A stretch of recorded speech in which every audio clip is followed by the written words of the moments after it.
from Hollywood, movie capital of the world, this is Richard Blade with our weekly report on what's going on in the exciting, high-tech, star-filled world of cinema, right here and right now. This week, martial arts expert Brandon Lee stars in the film that tragically ended his life. His final role is in the chilling drama, The Crow. Mia Farrow and London-born Natasha Richardson star in a curious tale of an Irish village populated by widows called Widow's Peak. We'll go behind the scenes of a wrenching film about the pain that alcoholism can cause a family as Meg Ryan and Andy Garcia star in When a Man Loves a Woman. And as always, we'll have our countdown of the top films at the box office in America on Cinema, Cinema, Cinema. Now it's time to take our weekly look at the hottest new films heading this way from the studios of Hollywood. Brandon Lee grew up the son of Hollywood's most famous martial arts expert, the late, legendary Bruce Lee. The thing is about martial arts training, a lot of it is theoretical. My father always used to say that at some point in your martial arts training, you've got to start to kick over into the headspace, right? And deal with the fact that what you're talking about here is someone trying to take your life and you having the potential to take someone else's life. It was in a 1992 film that Brandon Lee was able to prove that he wasn't just the son of a karate master, but a martial arts expert of great skill all his own in Rapid Fire.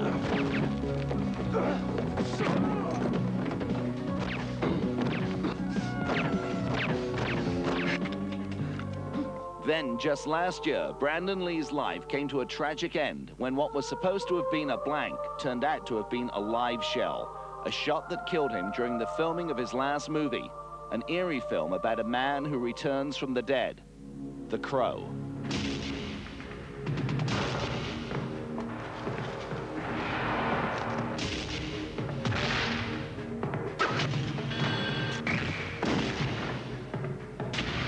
People once believed that when someone dies, a crow carries their soul to the land of the dead. But sometimes, just sometimes, the crow can bring that soul back to put the wrong things right.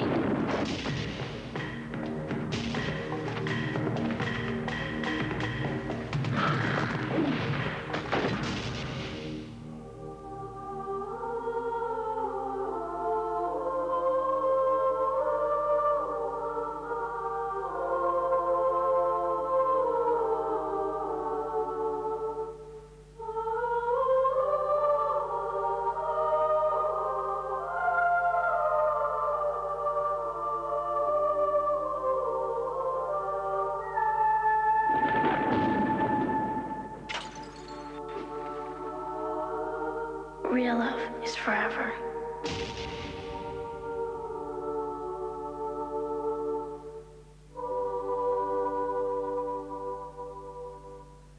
John Irvin is the British director responsible for films like The Dogs of War, Champions, and Ghost Story.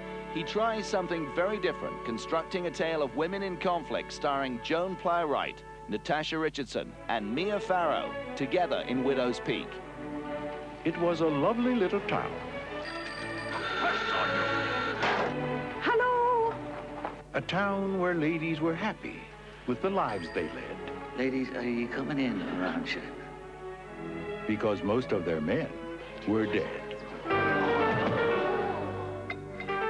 Widow's Peak was a place of peace and quiet. Now, Mrs. Lay say no getting morbid. A friendly place where life was good. Until one day, a new widow came to town. What brought a beautiful woman like you to maybe end up on Widow's Peak? When we're better acquainted. She wasn't old. How ravishing she looks. She wasn't shy. I'll take that if you please. You will not. Kindly let go. Catherine, give it to her. And maybe she wasn't what they thought she was. What's the secret about her, would you say? I'm talking about her. About her not being what she pretends to be. Between ourselves and these four walls, what did you do to her? She started it. What began as a quarrel is turning into a scandal. What does she know? There's nothing. She's up to murder. Mia Farrow. And look at the commotion I've walked into. Joan Plowright. Godfrey, stupid child, put the brakes on. And Natasha Richardson. Don't tell me you want a favor in return. Nothing of a disgusting nature. Widow's Peak. It's not a whodunit. He said you could do more tricks than a conjurer. It's a whodidit. With whom? Now, what did he mean by that? Hey! It's 1 o'clock in the morning. People are trying to have sex up here. Alice and Michael are the happiest of couples. My wife is the most amazing woman. She's got 600 different kinds of smiles. And they can light you up. They can make you laugh out loud. And they can make you cry just like that. They have 2 children. This is you. Not inside the dress, inside the body. How did I get in there? That's a whole other set of videos. And are very much in love. Everything seems perfect. We should do this much more often because we can afford this. Not unless they comp the drinks. Except for the secret. What happened? I went for a drink. Thought you quit. I did. You don't know what I go through. You don't have a clue. That is slowly tearing at the fabric of their lives. I tried everything. And I am so scared that you don't know how much I love you. As we go behind the scenes of the latest movie starring Meg Ryan and Andy Garcia, When a Man Loves a Woman, directed by Luis Mandoki. Come this way. I'm getting in. This is a love story that starts where most other love stories in movies end. Most love stories end when they come together.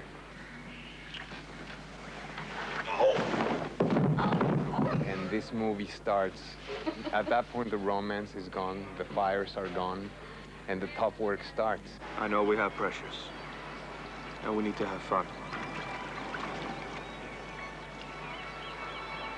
But ringing you out at the end of an evening is less fun than it used to be. At least a misconception that I had about, alcoholism is that it happened to the people who are over there and the people who'd already lost their teeth and are living, in the gutter and it's so not true.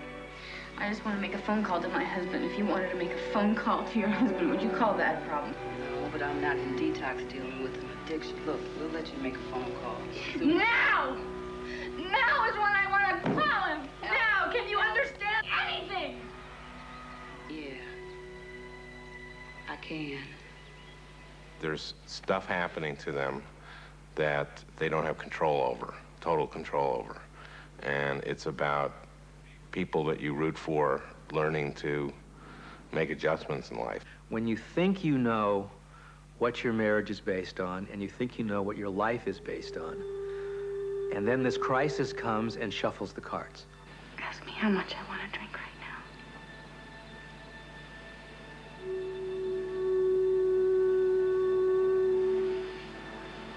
now. And if your love is strong enough to get through the crisis part... How come we haven't talked about this? How come we haven't talked about a lot of things? What you learn on the other side is that your marriage was based on a contract that you didn't really understand completely. What?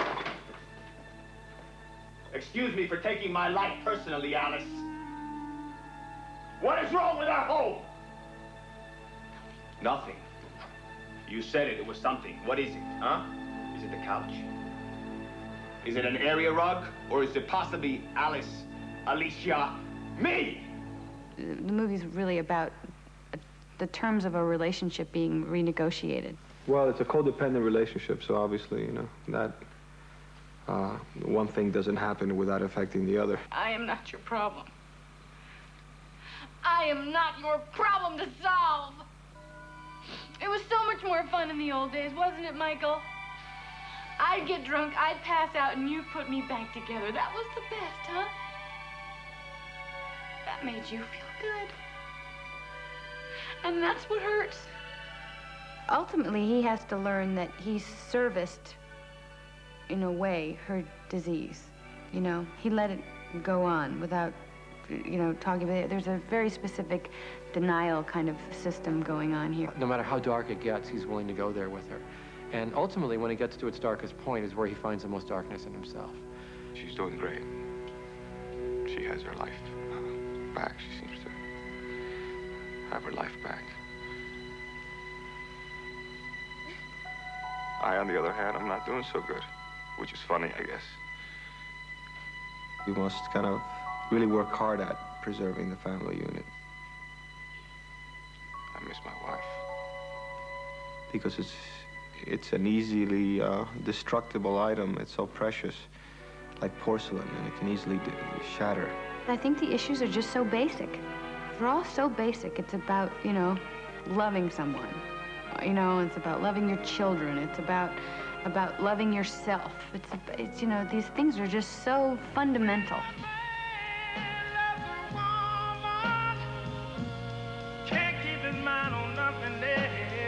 I love you. I love you.